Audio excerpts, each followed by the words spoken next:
ஓம் சாய்ராம். ஓம் சாய், ஸ்ரீ சாய், ஜெய் ஜெய் சாய். இந்த மூல மந்திரத்தை உலகத்தில் உள்ள அத்தனை சாய் பக்தர்களுக்கும் பரப்பிய சிவனேசன் சுவாமிகளை பத்தி தான் இந்த வீடியோல பார்க்க போறோம். இவரை பத்தி எல்லா சாய் பக்தர்களும் தெரிஞ்சுக்கணும் அப்படின்னு ஆசைப்படுறேன். இப்ப நம்ம பார்த்துட்டு இருக்கிறது ஷிரடியில பிம்பிள்வாடி ரோட்ல சிவனேசன் சுவாமிகளோட ஆசிரமத்தை தான் பார்த்துட்டு இருக்கோம். இதை சிவனேசன் சுவாமிகளோட சமாதி அப்படின்னு சொல்லுவாங்க. ஆனா உண்மை என்னன்னா, சிவனேசன் சுவாமிகள் ஷிரடியில தான் சமாதி அடைஞ்சாங்க. அவங்களோட இறப்புக்கு பின் அவங்களோட உடலை எரிச்ச அந்த அஸ்தியை தான் இங்க வச்சு இங்க சிவனேசன் சுவாமிகளோட சமாதியா கட்டியிருக்காங்க. இதை கட்டினது யாருன்னு பாத்தீங்கன்னா, ஸ்ரீ சாய் சச்சரிதத்தை இங்கிலீஷ்ல டிரான்ஸ்லேட் பண்ண ஜெரினா அவங்க தான் இந்த சிவனேசன் சுவாமிகளோட ஆசிரமத்தை பிம்பிள்வாடி ரோட்ல இங்க கட்டியிருக்காங்க. அவங்களுக்கு பல அற்புதங்கள் நடந்திருக்கு. அதெல்லாம் நம்ம பின்னாடி பார்க்கலாம். இப்ப நீங்க சிவனேசன் சுவாமிகளோட ஆசிரமத்தை பார்த்துக்கிட்டே வாங்க. அவரை பத்தின விஷயங்களை நான் உங்க கூட ஷேர் பண்றேன். சிவனேசன் சுவாமிகள் கோயம்புத்தூர் நாயக்கன் பாளையத்தை சேர்ந்தவங்க. இவங்க 1927 வருஷம் நாயக்கன் பாளையத்துல பிறக்கிறாங்க.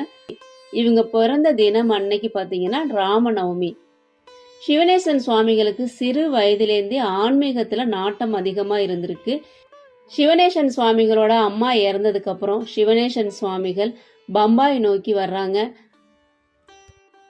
பம்பாயில முத்தையா சுவாமிகளை பாக்குறாங்க. முத்தையா சுவாமிகளை தன்னோட குருவா ஏத்துக்கிட்டு அவர்கிட்ட இருந்து ஆன்மீக விஷயங்கள்லாம் கத்துக்கிறாங்க. அது மட்டும் இல்லாம வேதாந்தாவும் கத்துக்கிறாங்க. அதுக்கப்புறம் முத்தையா சுவாமிகளோட அறிவுறுத்தல் படி தன்னோட 25வது வயதுல சிவனேசன் சுவாமிகள் ஷிரடிக்கு வர்றாங்க.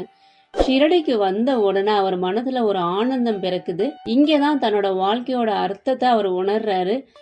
ஷிரடியில கிடைக்கிற இடத்துல படுத்து கிடைக்கிறத சாப்பிட்டுருக்காங்க. சில நாள் சாப்பிடாம கூட இருந்திருக்காங்களாம்.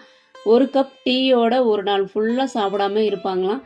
அந்த டீ கூட சில நாள் கிடைக்காதான். அதுக்கப்புறம் சிவனேசன் சுவாமிகள் நம்ம சாய்பாபாவோட ஆசீர்வாதத்தோட துவாரகமாய், சாவடி, லெண்டிபாக், தத்த மந்திர், லந்தா தீபம் இது எல்லா இடத்தையும் சுத்தம் பண்ணி சேவை செய்ய ஆரம்பிச்சிருக்காங்க.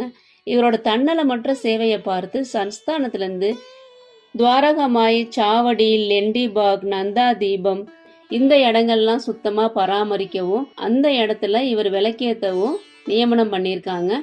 இந்த இடங்கள்லாம் அவர் தினசரி விளக்கேற்றுவாங்களாம். அதுல அவர் ஏத்தின மொத்த விளக்கோட எண்ணிக்கை பாத்தீங்கன்னா 13 விளக்கு தினசரி அவர் ஏத்திருக்காரு. நந்தா தீபத்தை அவர் தான் பராமரிச்சு வந்திருக்காங்க.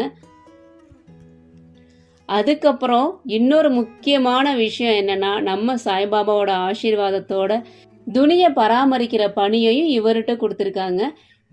சிவனேசன் சுவாமிகளுக்கு ரொம்ப சந்தோஷம். ரொம்ப பக்தியோட துணியை பராமரிச்சு வந்திருக்காங்க. இப்ப துவாரகமாய் போனீங்கன்னா விறகு கட்டையெல்லாம் போடுறதுக்கு துவாரகமாயில ஒரு ரூம் ஒன்று இருக்கும். அந்த ரூம் தான் முன்னாடி சிவனேசன் சுவாமிகள் படுத்திருந்த ரூம். சிவனேசன் சுவாமிகளுக்காகவே அந்த ரூம் அவங்க கொடுத்துருக்காங்க. சன்ஸ்தானத்துல இருந்து அவர் அங்கதான் தங்கி இருந்திருக்காரு. துணியை பராமரிச்சுக்கிட்டு வந்திருந்திருக்காங்க. எவ்வளவு ஒரு அற்புதமான விஷயம் பாருங்க.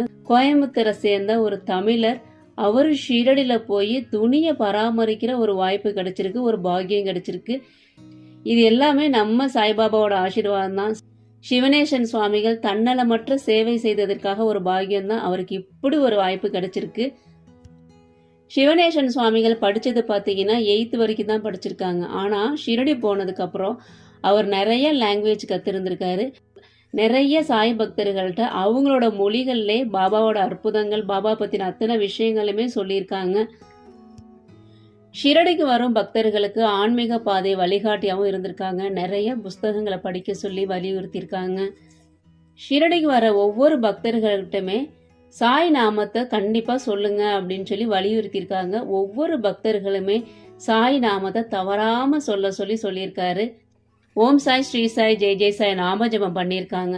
அது மட்டும் இல்லாம சிவனேசன் சுவாமிகள் இன்னொரு முக்கியமான விஷயம் என்ன பண்ணாங்கன்னா, ஷிரடியில குருஸ்தான்ல காலையில 3 மணிக்கெல்லாம் போய் அங்க பிரதட்சணம் பண்றத வழக்கமா வச்சிருந்திருக்காங்க. தினசரி காலையில 3 மணிக்கு அங்க பிரதட்சணம் பண்ணுவாங்களாம்.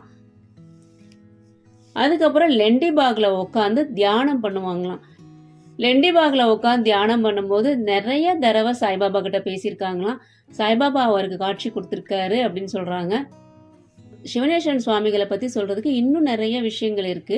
அதுல ரொம்ப ரொம்ப முக்கியமான ஒரு விஷயம் என்னன்னு பாத்தீங்கன்னா, ஸ்ரீ தாஸ்கோனு மகாராஜ் எழுதிய ஸ்ரீ சாய்நாத ஸ்தவன மஞ்சரிய தமிழாக்கம் செய்ய சொல்லி திருமதி லக்ஷ்மி அவங்க கிட்ட சொல்லியிருக்காங்க. திருமதி லக்ஷ்மி அவங்களும் தனக்கு கிடைச்ச மிகப்பெரிய பாக்கியமா நினைச்சு தமிழாக்கம் பண்ணி கொடுத்துருக்காங்க. 1989 வருஷம் அந்த புக்கை பக்தர்களுக்கு இலவசமா கொடுத்துருக்காங்க சிவனேசன் சுவாமிகள். இதுல இன்னொரு முக்கியமான விஷயம் என்னன்னா, சிவனேசன் சுவாமிகள் அந்த புக்ல தன்னோட கைப்பட எழுதியிருக்காரு. சிவனேசன் சுவாமிகள் 1996 வருஷம் பிப்ரவரி மாசம் காலமாயிருக்காங்க. அவர் காலமான அந்த நேரத்துல அவர் 13 விளக்கு தினசரி ஏத்தி வைப்பாருல்ல, துவாரகமாய், லெண்டிபாக், நந்தா தீபம், சாவடி 13 விளக்கு ஏத்தி வைப்பாங்கல்ல, அந்த விளக்குகள்லாம் அப்படியே அணைஞ்சுதாமா. அவர் காலமான அந்த நேரத்துல கரெக்டா அந்த விளக்குகள்லாம் அணைஞ்சிருக்கு. எவ்வளோ பெரிய விஷயம் பாருங்க. அதுக்கப்புறம் அவரோட அஸ்தியை வச்சுதான் இங்க ஷிரடியில பிம்பிள்வாடி ரோட்ல இந்த இடம் அமைஞ்சிருக்கு. இங்கதான் சிவனேசன் சுவாமிகளோட ஆசிரமம் இருக்கு. ஷிரடி வர்ற சாய் பக்தர்கள் கண்டிப்பாக வந்து இந்த ஆசிரமத்தை பாருங்க. தமிழ்நாட்டை சேர்ந்த ஒருத்தவர் ஷிரடியில வந்து தன்னலமற்ற சேவை செஞ்சிருக்காரு. இங்கேயும் சிவனேசன் சுவாமிகள் ஆசிரமத்திலையும் 4 வேளை ஆரத்தி பூஜைகள்லாம் சிறப்பா நடக்கும். ஷிரடி வர பக்தர்கள் கண்டிப்பா சிவனேசன் சுவாமிகளோட ஆசிரமத்துக்கு வந்து சிவனேசன் சுவாமிகளை தரிசனம் பண்ணுங்க. நான் அடுத்த வீடியோல நாயக்கன் பாளையத்துல உள்ள சிவனேசன் சுவாமிகளோட கோயிலையும் சிவனேசன் சுவாமிகள் தன் கைப்பட எழுதினாங்கன்னு சொன்னேன்னா அதையும் உங்ககிட்ட காமிக்கிறேன். இணைந்திருங்கள், நல்லதே நடக்கும். ஓம் சாய்ராம்.